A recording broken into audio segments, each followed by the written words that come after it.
నమస్తే, welcome to BSK news. ఇప్పుడు headlines చూద్దాం. అయోధ్య చేరుకున్న చిరంజీవి రామ్ చరణ్. ప్రాణ ప్రతిష్ఠ సుముహూర్తం 84 సెకండ్లే. అయోధ్య ఆలయంలోని పాత విగ్రహాన్ని ఎక్కడ ఉంచుతారంటే, దేశంలోని చారిత్రాత్మక ఆధ్యాత్మిక నగరం అయోధ్య ఒక ప్రత్యేకమైన శోభతో మెరిసిపోతుంది. అయోధ్య బాలరాముడి ప్రాణ ప్రతిష్ఠ కార్యక్రమం నేపథ్యంలో ఆధ్యాత్మిక శోభను సంతరించుకుంది. ఇక నగరం మొత్తం దేశం నలుమూలల నుంచి వచ్చిన భక్తులతో నిండిపోయింది. దేశంలోని ప్రముఖులు, సెలబ్రిటీలు అందరూ అయోధ్యలోనే ఉన్నారా అనే పరిస్థితి అక్కడ ఉంది. ఇక తాజాగా మెగాస్టార్ చిరంజీవి, ఆయన భార్య సురేఖ, తనయుడు రామ్ చరణ్ అయోధ్యకు చేరుకున్నారు. అయోధ్య ఎయిర్పోర్ట్ లోని కార్యక్రమ నిర్వాహకులు వారికి స్వాగతం పలికారు. అనంతరం అక్కడి నుంచి వారు భద్రతా సిబ్బంది మధ్య బస ఏర్పాటు చేసిన ప్రాంతానికి బయలుదేరారు. ఇక ఎయిర్పోర్ట్ లో చిరంజీవి మాట్లాడుతూ, అయోధ్య బాలరాముడి ప్రాణ ప్రతిష్ఠ వేడుకల్లో పాల్గొనడం పూర్వజన్మ సుకృతంగా భావిస్తున్నానని చెప్పారు. తాను ఎంతో భక్తితో కొలిచే హనుమంతుడే తనకు ఆహ్వానం పంపినట్టుగా ఉందని పేర్కొన్నారు. సర్వాంగ సుందరంగా ముస్తాబైన అయోధ్య రాముడి రామ మందిరంలో బాలరాముడి విగ్రహానికి మరి కాసేపట్లో ప్రాణ ప్రతిష్ఠ జరగనుంది. వేద పండితులు, సాధువుల ఆధ్వర్యంలో జరగనున్న ఈ కార్యక్రమానికి దివ్య ముహూర్తం నిర్ణయించారు. ఈ సుముహూర్తం కేవలం 84 సెకండ్ల పాటు మాత్రమే ఉందని పండితులు చెప్తున్నారు. మధ్యాహ్నం 12 గంటల 29 నిమిషాల 3 సెకండ్ల నుంచి 12 గంటల 30 నిమిషాల 35 సెకండ్ల వరకు అభిజిత్ ముహూర్తంలో బాలరాముడి విగ్రహానికి ప్రాణ ప్రతిష్ఠ జరగనుంది. ఈ కార్యక్రమంలో పాల్గొనేందుకు ప్రధాని నరేంద్ర మోదీ ఢిల్లీ నుంచి మరి కాసేపట్లో అయోధ్యకు చేరుకోనున్నారు. ఉదయం 10 గంటల 25 నిమిషాలకు అయోధ్య చేరుకొని వివిధ పూజా కార్యక్రమాలలో పాల్గొంటారు. ప్రాణ ప్రతిష్ఠ కార్యక్రమంలో భాగంగా 150 మంది సాధువులు, మత గురువులు, 50 మంది ఆదివాసీ తెగలకు చెందిన ప్రతినిధులు పాల్గొనున్నారు. ఇక వీరితో పాటు వివిధ రంగాలకు చెందిన ప్రముఖులు, కరసేవకుల కుటుంబ సభ్యులు సహా ఆహ్వానం అందుకున్న 7,000 మంది అతిథులు అయోధ్య చేరుకున్నారు. కాగా ప్రాణ ప్రతిష్ఠ కార్యక్రమం పూర్తయ్యాక అతిథులను ఉద్దేశించి ప్రధాని మోదీ ప్రసంగించనున్నారు.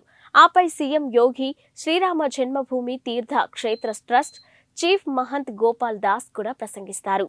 దేశంలోని 100 కోట్ల మంది హిందువులు ఎంతగానో ఎదురు చూస్తున్న సమయం ఆసన్నమైంది.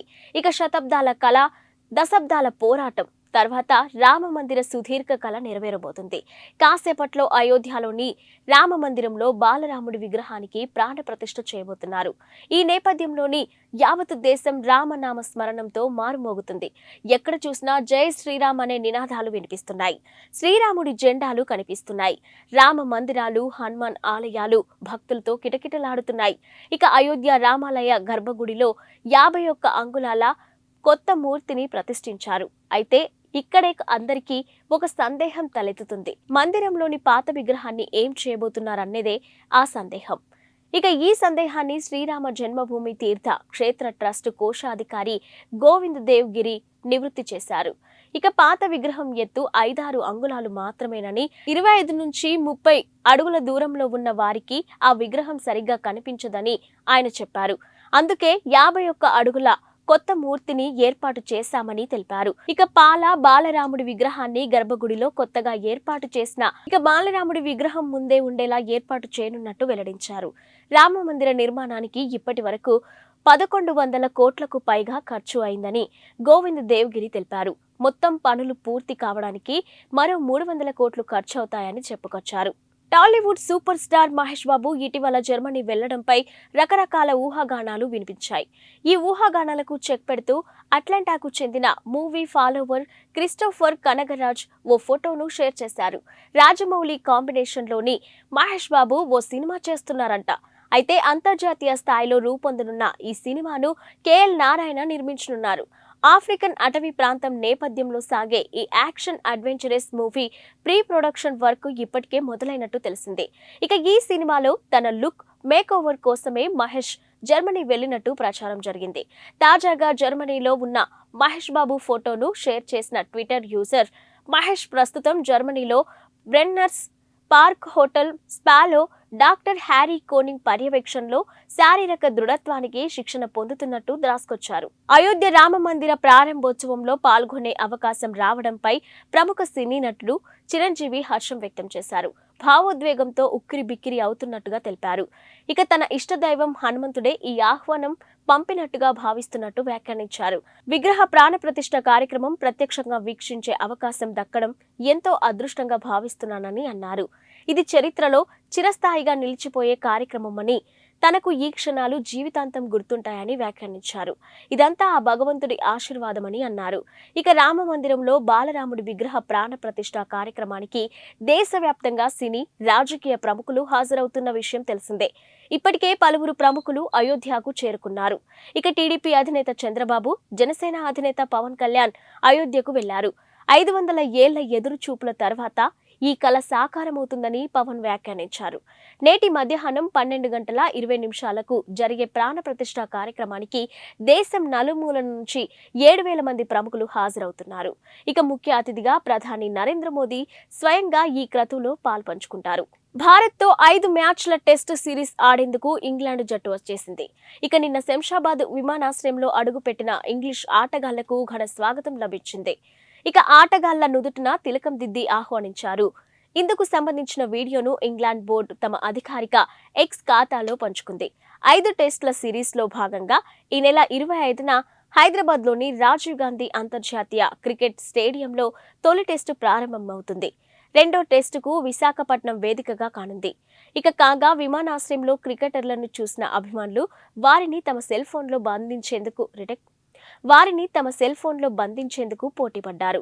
ఇంగ్లాండ్తో తొలి 2 టెస్టుల్లో భారత జట్టును బీసీసీఐ ఇప్పటికే ప్రకటించింది. భారత్, ఇంగ్లాండ్ జట్లు చివరిసారి 2021-22లో తలపడ్డాయి.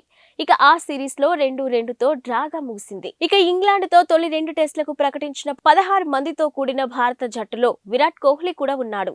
అతడు మరో 152 పరుగులు చేస్తే టెస్టుల్లో 9,000 పరుగులు సాధించిన 4వ భారత ఆటగాడిగా చరిత్ర సృష్టిస్తాడు. నేడు జరగనున్న అయోధ్య శ్రీరామ మందిర ప్రారంభోత్సవానికి దేశవ్యాప్తంగా రాజకీయ, సినీ ప్రముఖులు హాజరవుతున్నారు. ఇప్పటికే కొందరు అయోధ్యకు చేరుకోగా మరికొందరు ఇవాళ ఉదయం అక్కడికి చేరుకుంటారు. ఇక టీడీపీ అధినేత చంద్రబాబు, జనసేన అధినేత పవన్ కళ్యాణ్, సూపర్ స్టార్ రజనీకాంత్ కూడా అయోధ్యకు చేరుకున్నారు. ఇక అయోధ్యలోని టీడీపీ అధినేత చంద్రబాబు నాయుడు ఇప్పటికే పలు ఆలయాలను సందర్శించారు. పండితులు చంద్రబాబును సత్కరించి తీర్థ ప్రసాదాలు అందజేశారు. 500 ఏళ్ల ఎదురు చూపుల తర్వాత ఈ కల సాకారమవుతుందని జనసేన అధినేత పవన్ కళ్యాణ్ వ్యాఖ్యానించారు. ఈ కార్యక్రమంలో పాల్గొనే అవకాశం రావడం అదృష్టమని అన్నారు. తెలుగు రాష్ట్రాల నుంచి పలువురు ప్రముఖులు కూడా ఈ కార్యక్రమానికి హాజరవుతున్నారు. కాగా మధ్యాహ్నం 12:20 బాలరాముడి ప్రాణ ప్రతిష్ఠ కార్యక్రమం నిర్వహిస్తారు. ఈ కార్యక్రమానికి సంబంధించి దేశవ్యాప్తంగా 7,000 మంది ప్రముఖులకు ఆహ్వానాలు వెళ్లాయి. ముఖ్య అతిథిగా ప్రధాని నరేంద్ర మోదీ పాల్గొంటారు. జనవరి 22 దేశం యావత్తు గుర్తుంచుకోదగిన రోజు. ఆ మాటకొస్తే చరిత్ర పుటల్లో చిరస్థాయిగా నిలిచిపోతున్న రోజు. నేడు అయోధ్యలో జరగనున్న రామయ్య ప్రాణ ప్రతిష్ఠ కార్యక్రమంతో దేశంలో పండుగ వాతావరణం నెలకొంది. ఈ వేడుకను కనులారా చూడాలని దేశం నలుమూలల నుంచి ఇప్పటికే వేలాది మంది అయోధ్యకు చేరుకున్నారు. అసలు అయోధ్య రామయ్య మందిరానికి ఎందుకంత ప్రాధాన్యం? రామయ్య నడియాడిన అయోధ్యలో మళ్లీ పూజలందుకోబోతున్న శ్రీరామచంద్రమూర్తికి సంబంధించి అయోధ్యలో ఎప్పుడు ఏం జరిగిందనేది ఓసారి చరిత్రను తిరిగేసి చూద్దాం. 1526 పానిపట్ యుద్ధంలో ఇబ్రహీం లోడీని ఓడించిన బాబర్ ఇండియాలో అడుగుపెట్టాడు. దీంతో మొఘలులు సామ్రాజ్య పాలన ప్రారంభమైంది. ఇక అతడి జనరల్లోని ఒకరు ఈశాన్య భారతదేశాన్ని జయించిన సమయంలో 1528లో అయోధ్యలో పెద్ద మసీద్ను నిర్మించి దానికి బాబ్రీ మసీదుగా పేరు పెట్టి బాబర్ను ప్రసన్నం చేసుకున్నాడు. ఇక మసీదు వెలుపల హిందువులకు పూజించే వెసులుబాటు కల్పించారు. ఇటీవలే టీడీపీని వీడి వైసీపీలో చేరిన విజయవాడ ఎంపీ కేశినేని నాని నిన్న అమృత్సర్లోని పవిత్ర సిక్కు ఆలయం గోల్డెన్ టెంపుల్ ను సందర్శించారు. స్వర్ణ దేవాలయం వద్ద కుటుంబ సభ్యులతో కలిసి తీసుకున్న ఫోటోను షేర్ చేసిన నాని గత సాయంత్రం ఆలయాన్ని సందర్శించి అందరూ ఆరోగ్యంగా, సంతోషంగా, సుఖ సంతోషాలతో ఉండాలని ప్రార్థనలు చేసినట్టు తెలిపారు. గత కొంతకాలంగా టీడీపీతో అంటిముట్టనట్టుగా ఉంటున్న నాని ఇటీవల ముఖ్యమంత్రి వైఎస్ జగన్ సమక్షంలో వైసీపీలోకి చేరారు. ఆ వెంటనే టీడీపీ అధినేత నారా చంద్రబాబు నాయుడుపై తీవ్ర వ్యాఖ్యలు చేశారు. అధికారం కోసం జనసేన అధినేత పవన్ కళ్యాణ్ ను కూడా బాబు మోసం చేస్తున్నారని, ఇక తన కొడుకు లోకేష్ ను సీఎం చేయడమే ఆయన లక్ష్యమని పేర్కొన్నారు. సానియా మీర్జా నుంచి విడిపోయిన పాకిస్తాన్ మాజీ క్రికెటర్ షోయబ్ మాలిక్ పాక్ సినీ నటి సనా జావేద్ ను వివాహం చేసుకున్న సంగతి తెలిసిందే. ఇక ఈ నేపథ్యంలో విడాకుల వ్యవహారంపై సానియా మీర్జా కుటుంబం స్పందించింది. పాకిస్తాన్ నటిని పెళ్లాడిన షోయబ్ జీవితం సాఫీగా సాగాలని ఆకాంక్షిస్తూ షోయబ్తో సానియా విడాకులు ఎప్పుడు తీసుకున్నది వెల్లడించింది. వారిద్దరూ కొన్ని నెలల క్రితమే విడిపోయినట్టుగా స్పష్టం చేసింది.